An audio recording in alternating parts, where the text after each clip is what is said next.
Miyembro ng Milisyang Bayan, tinalikuran na ang NPA. Armas at pampasabog, isinuko sa 9IB. Habang 42nd IP, naging katuwang naman sa pagsuko ng isang NPA member sa Iriga.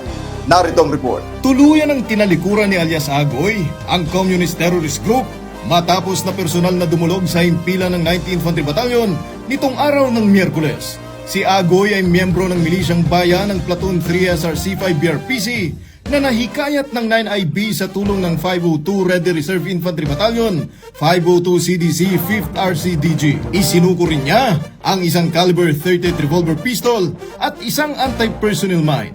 Samantala, naging bahagi naman ng 42nd Infantry Battalion sa pagbabalik loob ng isa pang miyembro ng CTG sa San Nicolas, Iriga City nitong nakaraang linggo. Sa pangunguna ni Honorable Rowena Nina A. Taduran, Undersecretary ng Department of Agrarian Reform at pakikipagtulungan ng DSWD at Local Amnesty Board Albay, ay matagumpay na naipasa ang amnesty application ng nasabing individual.